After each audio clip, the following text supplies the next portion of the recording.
Mis hermanos, un saludo a todos y vamos a continuar con nuestro estudio de las cartas de Juan. Vamos al capítulo 2, que fue donde nos quedamos en el estudio pasado. Las cartas de Juan, primera de Juan, el capítulo 2.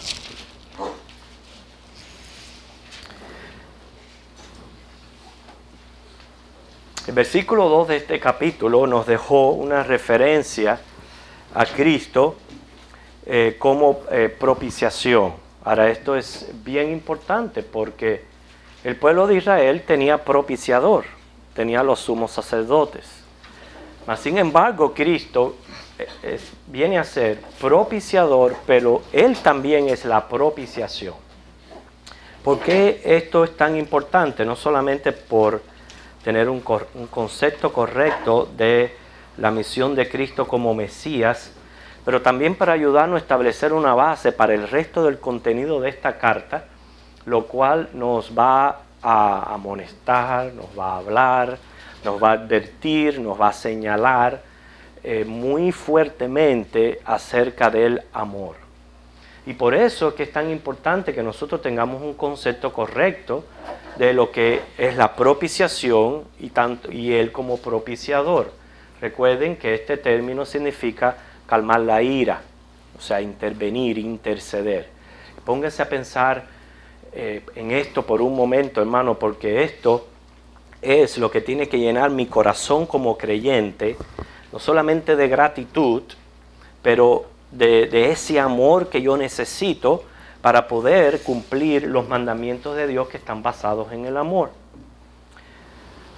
Cuando Cristo propició en nuestro lugar, no fue que Él fue allá y le dijo, papito, yo quisiera que tú, por ejemplo, a Mercedes, tu fuego consumidor, vamos a decir, no la parta por la mitad. Fíjense, no sucedió así. Okay, no sucedió así. El fuego consumidor de Dios cayó sobre Cristo. Él se hizo esa maldición. Y ese castigo, esa ira que tenía que caer sobre cada uno de nosotros, cayó sobre Él para que hoy nosotros, por esa gracia, podamos estar gozando de muchas de las bendiciones que tenemos. Una de esas bendiciones fue lo que acabamos de hacer en este momento, que fue ir a Él en oración, agradecer cada vez que nos responde una oración. Qué rico, ¿verdad? Cuando el Señor responde una oración y podemos decir, gracias Dios, me respondiste. ¿Por qué nos viene todo eso? Precisamente porque estamos en Cristo y porque Cristo pagó eso. Ahora, ¿por qué Cristo hizo eso? ¿Y por qué Dios envió a Cristo al mundo? ¿Por qué? ¿Cuál es la única razón? El amor. El amor que Dios nos tiene. Entonces, ve cómo sirve de base ese entendimiento de lo que implica la propiciación. Para nosotros entonces ahora Juan hablarnos ampliamente acerca de este mandamiento que es el amor de Dios. Okay, por eso es que dice el versículo 3, fíjense, y en esto sabemos que nosotros le conocemos si guardamos sus mandamientos. Aquí nos van a dar muchas evidencias del verdadero cristianismo. Siempre les he hablado de que cada cual se conoce a sí mismo, cada cual sabe su relación personal con Cristo, cada cual está seguro de su salvación. Nadie lo puede señalar o asegurar la salvación en otra persona. Dice la palabra, por sus frutos los conoceréis. Y vamos a ver ahora precisamente algunos de esos frutos o evidencias del verdadero cristianismo. Por tanto, hay que prestarle mucha atención al resto de los versículos de esta carta. Hay que recordar, al principio, en la introducción, yo les hablé de uno de los propósitos de la carta, era atacar los ideales gnósticos. Acuérdense que los gnósticos se apoyaban, valga la redundancia, en el nombre que llevaban, gnosis. O sea, en el conocimiento que ellos creían tener de Dios. Habían otros filosóficos sobre otros temas, pero los gnósticos, ellos precisamente se basaban en el conocimiento que ellos entendían tener de Dios. Ellos creían tener un conocimiento especial de Dios, pero era puro intelectual, hereje. Ellos no practicaban la verdad y desobedecían a Dios. Por lo tanto, ¿de qué les valía el conocimiento? ¿O de qué les valía decir tenemos un conocimiento especial de Dios si realmente sus prácticas eran en contra de lo que decían las Escrituras y la verdad de las Escrituras? O sea, si ellos eran falsos doctores que se gloriaban de su ciencia, pero descuidaban los deberes de la vida cristiana. Estamos hablando gente involucrada o metida dentro de la iglesia con estos tipos de tendencias. Por eso que habla de la manera que está hablando Juan. Por eso, hermanos, para nosotros es bien importante conocer a Cristo, todo aspecto de su personalidad, todo aspecto de su misión, es bien importante para que nosotros lo conozcamos. ¿Por qué?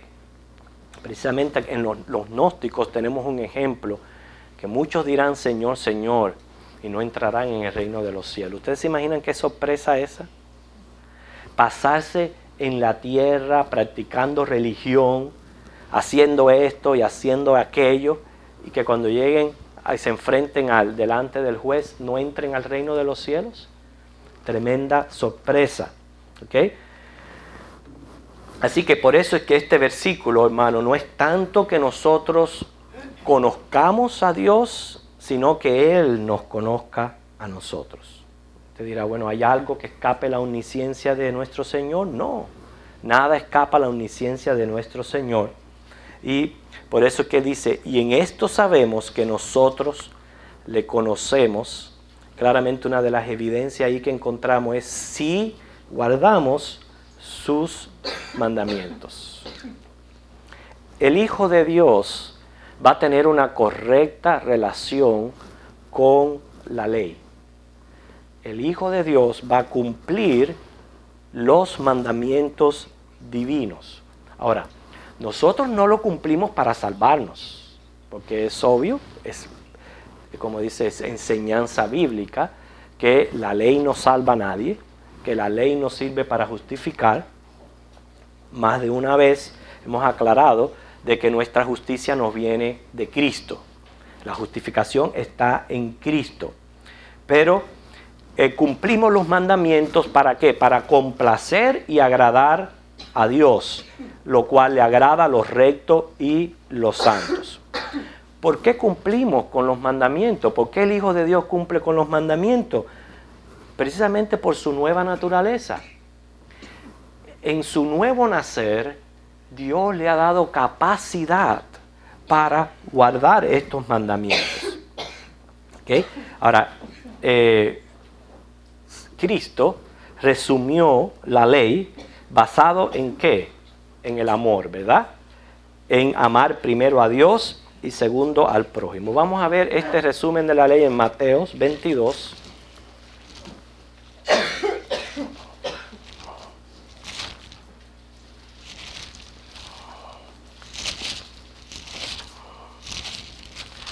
Mateo 22, 34 al 40.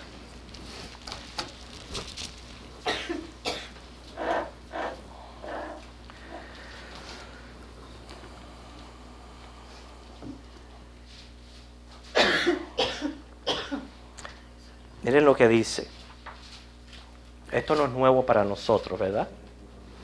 ¿Okay? Sabemos que los 10 mandamientos, 4 de ellos tienen que ver con nuestra relación con Dios. Los otros 6, si estamos hablando del código moral, ¿okay? Los 10 mandamientos está considerado el código moral.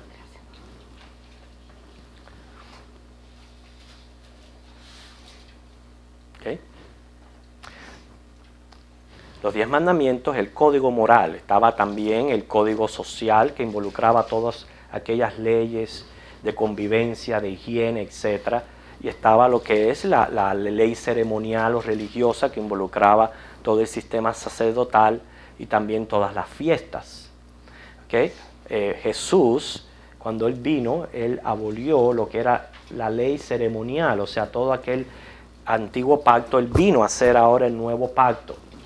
Con las leyes de las sociales, digo, no es que nosotros cometemos pecado al no hacer esto, al no hacer lo otro. Nosotros tenemos que ver estas leyes sociales del Antiguo Testamento prácticamente como conveniencia. Nos conviene a veces hacer estas cosas, pero no lo hacemos.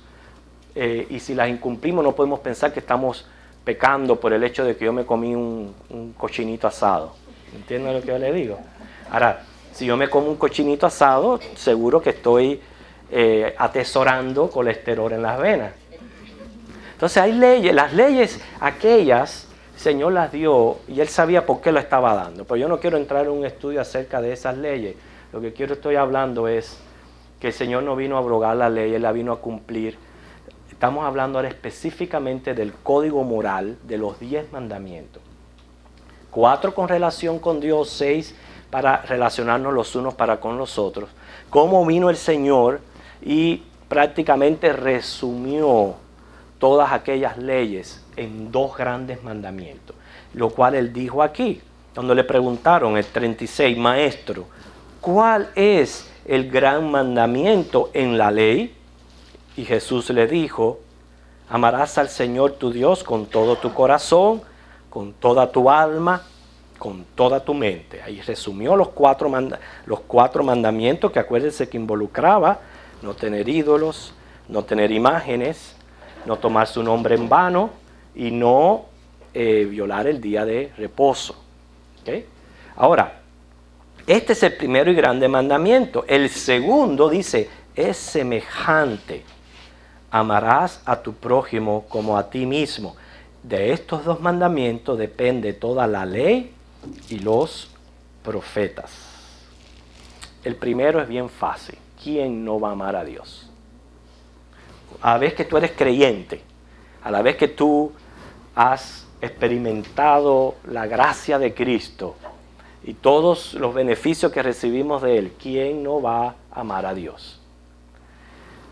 Aunque muchas cosas a veces se meten y como dice, quitamos a Dios de la prioridad que debe de tener. Pero bueno, el segundo es el que más nos cuesta trabajo a nosotros. En lo que es amar al prójimo como yo me amo a mí mismo. Y hermano, esto es lo que nosotros tenemos que, nosotros lo hemos escuchado un montón de veces, pero ¿cómo yo puedo llevar este mandamiento a la práctica de manera que yo agrade a Dios? Una de las cosas que nos ayuda es precisamente pensar en esa propiciación que hay en Cristo Jesús, que fue basada en el amor. Segundo, Gálatas 5:22 nos dice que el amor es fruto del Espíritu Santo. Quiere decir que en mi nueva naturaleza y por esa capacidad que yo tengo ahora del Espíritu Santo, hermano, yo puedo amar como Dios me pide que ame. ¿Okay? Y eso es lo que nos identifica a nosotros como verdaderos creyentes, el ejercicio de este amor. Ahora, no es un mero conocimiento del mandamiento, la cosa está como yo lo pongo en práctica. Hay que ejercitar ese amor. ¿Okay? Hay que ejercitar ese amor. Primeramente, preguntémonos,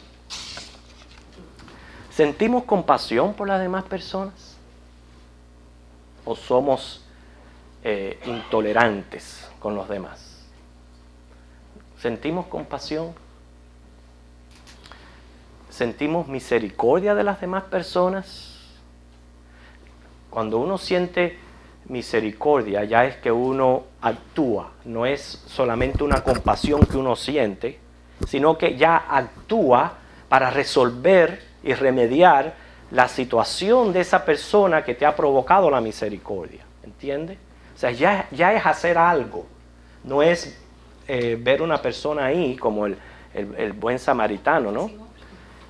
Sino es hacer algo para remediar esa situación.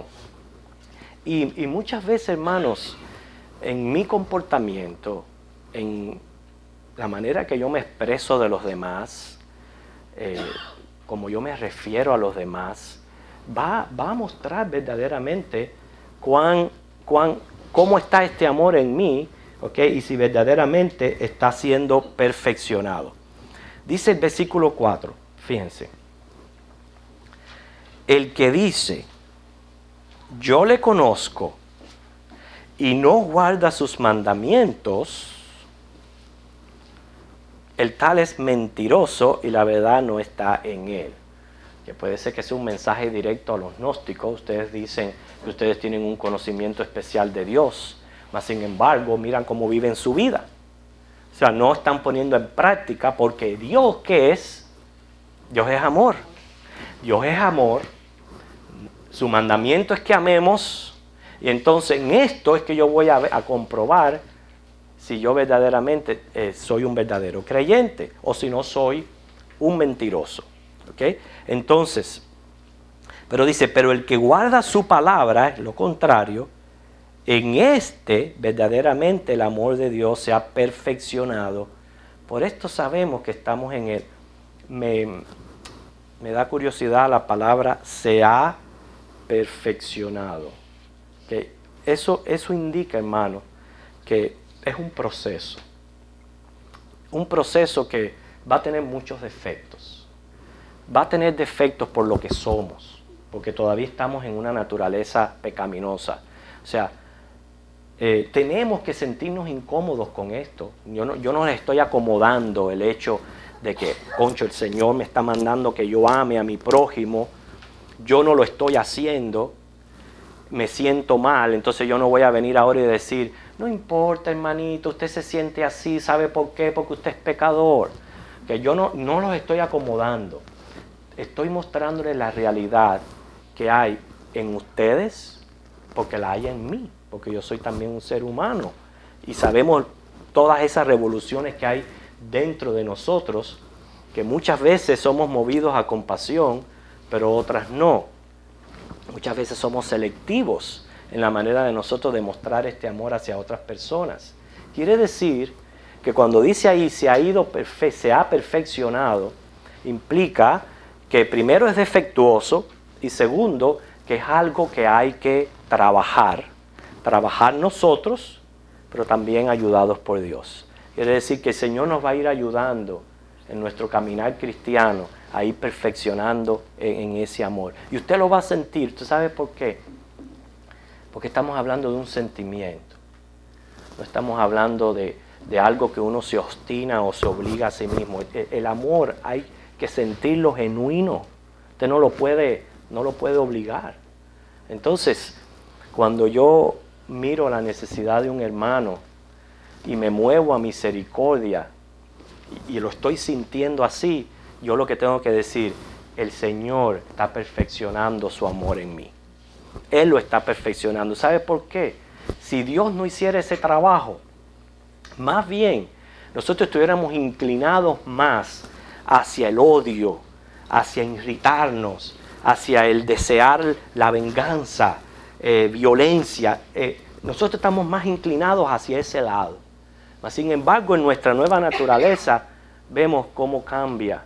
Tiene mucho que ver con temperamento también, diferentes temperamentos que tienen las personas, pero todos los hijos de Dios, y eso es lo que está diciendo Juan aquí, es la verdad de las Escrituras, cambios van a experimentar, donde usted ya no se va a sentir igual hacia las otras personas como usted se sentía antes. ¿Okay? Me gusta mucho este dicho que dice, fíjense, volver mal por bien es diabólico. Volver bien por bien es humano, pero volver bien por mal es divino. Fíjense para que ustedes vean. Así que, hermanos, es lo que nos está tratando de decir Juan aquí en estos versículos. Fíjense, el que guarda su palabra, la tiene presente siempre en esa persona, verdaderamente el amor de Dios se ha perfeccionado. ¿Ok? El amor de Dios se ha ido perfeccionando. ¿Por qué? Porque guarda la palabra de Dios. Y fíjense cómo lo da de evidencia. Por esto sabemos que estamos en Él. Usted quiere, no es que no, como dice, tengamos nosotros mismos que hacernos preguntas porque tengamos inseguridad de nuestra salvación o inseguridad de que tenemos el sello del Espíritu. Porque acuérdense que el Espíritu Santo nos da testimonio a nuestro espíritu de que somos hijos de Dios. Eso es algo que cada uno de nosotros lo siente y lo sabe. Pero piense en usted, piense en su vida. ¿Ha visto cambios con relación a la manera como usted se relaciona hacia otras personas? ¿Ha habido cambios en usted? ¿Poco? ¿Regular? ¿Mucho? En la manera en que usted se relaciona con otras personas. Recuérdense que antes de Cristo, más bien nuestra vida es llena de vanidad, llena de egoísmo, pensando solamente en uno. ¿Ok? Ahora, cuando viene Cristo, Él hace ese cambio y ya nosotros no estamos tan enfocados en nosotros mismos, sino el Señor comienza a abrir nuestra mente hacia ver la necesidad de otras personas y aplicar la ley de oro, la regla de oro. ¿Cuál era la regla de oro? Que lo que yo no quiero que me hagan a mí, yo no se lo voy a hacer a los demás. Aquí sí que si a mí no me gusta que anden por ahí chismeando de mí, yo no voy a chismear de los demás. Si a mí no me gusta que estén por ahí hablando mal de mí, yo no voy a hablar mal de los demás. Si a mí no me gusta que prejuicien de mí, yo no voy a estar prejuiciando de los demás. Si a mí me gusta que cuando yo esté en una necesidad me tiendan la mano, lo mismo yo voy a hacer a los demás. Hermano, y eso es lo que nosotros tenemos que ver, que esto no se trata de un solo conocimiento. Si fuera de solo conocimiento, bueno, pues nos iríamos y nos anotaríamos ahí a la secta de los gnósticos. Esto no se basa solamente en un conocimiento. A Dios es importante que se ponga en práctica lo que uno conoce. Y cuando el Señor nos habló aquí en Mateos, que mencionamos en Mateos 22, 34 al 40, ¿verdad que un mandamiento no es opcional? No es selectivo, no es si yo quiero o no quiero. No soy yo que pongo las condiciones, ¿verdad que no? ¿Es claro o no es claro el mandamiento? ¿Cómo dice el mandamiento? Amarás, y vamos a hablar del segundo, pues ya le dije, el primero más fácil que el segundo. Amarás a tu prójimo como a ti mismo. ¿Cómo usted se ama? Mucho, ¿verdad? Eso lo sabemos cuando nos miramos en el espejo. Ahí sabemos cuánto nos amamos. Según el tiempo que usted pase frente al espejo, es que sabe cuánto usted se ama. Nosotros nos amamos mucho, mucho nos amamos a nosotros mismos. Entonces dice, así mismo como tú te amas, tú tienes, esto no es si yo quiero o no. Tú tienes que amar a los demás. Y cuando uno ama, hermano, uno no hace daño, ¿verdad? Uno soporta, uno hace todo lo que dice Pablo en 1 Corintios 13. ¿Okay? Entonces, es como dice, es llevar eso a la práctica, es lo que Juan nos quiere decir. En estos 5 versículos que hemos leído, dice el 6, el que dice que permanece en él, debe de andar como él anduvo. Debe andar como él anduvo. O sea, el que dice ser su discípulo, en otras palabras, debe de negarse a sí mismo. Esto indica una obligación íntima y personal, libremente aceptada. Hoy día, prácticamente se puede decir que se vive un cristianismo divertido, cómodo, a mi manera. Estas palabras, no me molestes, no te interpongas en mi camino, no me importunes, no me lleves la contraria, no me obstines, No me amonestes, porque si me amonestas o haces estas cosas, me enojo y me voy. Ese es el cristianismo que se vive hoy día. Divertido y con ese tipo de actitud. Como si se le estuviera haciendo un favor a Dios, un favor al pastor o un favor a la iglesia por estar ahí. Hermano, ¿qué hacía Jesús cuando Él pasaba y la gente lo quería seguir y no estaba dispuesto a seguirle? Dice, ¿sabes qué? Quédate ahí. Quédate ahí, sigue tu camino. Que para seguirme a mí tienes que dejarlo todo y seguirme incondicionalmente. No pongas condiciones, ¿ok? Nuestro discipulado tiene que ser incondicional y precisamente una de las cosas que el Señor nos pide es amar como Él amó. Como Él anduvo en la tierra, siendo Rey de Reyes y Señor de Señores, dejó su trono en gloria. Siendo en forma de Dios, no estimó el ser igual a Dios como cosa que aferrarse, sino que se despojó a sí mismo, como dice Pablo en Filipenses, ¿verdad? Se despojó a sí mismo tomando forma de siervo, hecho semejante a los hombres. ¿Okay? Y estando en esa condición de hombre, se humilló, haciéndose obediente hasta la muerte y muerte de cruz. ¿Cómo anduvo Cristo? Haciendo bien, no devolviendo mal por mal, sino haciendo bien. Vivió una vida ejemplar de obediencia al Padre. Por eso, hermanos, fíjense, de aquí en adelante, usted va a ver repetidamente que Juan nos va a hablar acerca de este mandamiento de amar. Es una de las evidencias que nosotros tenemos de que somos hijos de Dios, de que conocemos a Dios. Es una de las evidencias. En otras palabras, la religión cristiana no es una religión pura intelectual. La religión cristiana sí es intelectual, involucra mucho estudio de teología, pero es una religión que hay que llevar a la práctica.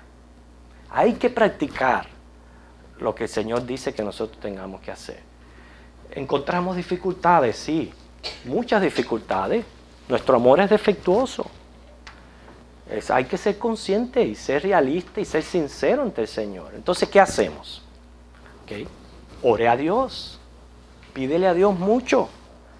Cualquier condición que esté en tu corazón, sea que tú seas una persona que por nada te enojas, que como dice, por nada todo te molesta, ponle esa, y eso afecta en tu amor hacia los demás, pónselo al Señor en oración.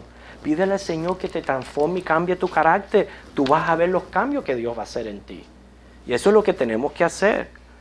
Si eres una persona que te gusta estar incomodando a los demás, porque ahí están los que se incomodan, pero están también los que están nada más que ahí, como dice, caramba, dice, déjame tranquilo. Entonces están esas personas, tú también tienes que cambiar porque no estás andando en amor. Porque te estás imponiendo arriba de las demás personas, estás siendo intolerante con las demás personas. Entonces, todas esas cosas hay que cambiarlas. Hay muchas cosas que tenemos que cambiar dentro de nosotros para que precisamente practiquemos el amor de Cristo. Y hermano, capacidad tenemos, por lo menos llévate eso hoy. Si tú eres un hijo de Dios, si has nacido de nuevo, capacidad tienes para amar. O tienes o no tienes el Espíritu Santo en ti. ¿Sí? Si tienes al Espíritu Santo, el fruto del Espíritu es el amor. Defectuoso, sí, por nuestra naturaleza pecaminosa. Entonces, ¿qué significa? Orar mucho y entonces haz ejercicios de práctica. Por ejemplo, el que quiere hacerse fuerte, coge unas pesas y comienza a hacer ejercicio, a hacer plancha. Cuando viene a ver, en 6 meses, tiene los músculos fuertes. Tú quieres ser fuerte en el amor, comienza a ejercitarlo. No estés pensando tanto en ti. Conoces de una necesidad en la iglesia, haz algo y vas y suples esa necesidad. Sabes de otra persona, haz algo y tú vas a ver, poniendo en práctica, haciendo ejercicios de práctica del amor de Cristo, cómo tu vida va a cambiar y vas a dejar de estar concentrado tanto en ti. Y vas a comenzar a pensar en los demás, que al fin y al cabo, que así es como Cristo anduvo, pensando en los demás. Así que de aquí en adelante, Juan nos va a seguir hablando muy fuerte acerca de cumplir este mandamiento, que es el amar al prójimo como a ti mismo. El Señor les bendiga.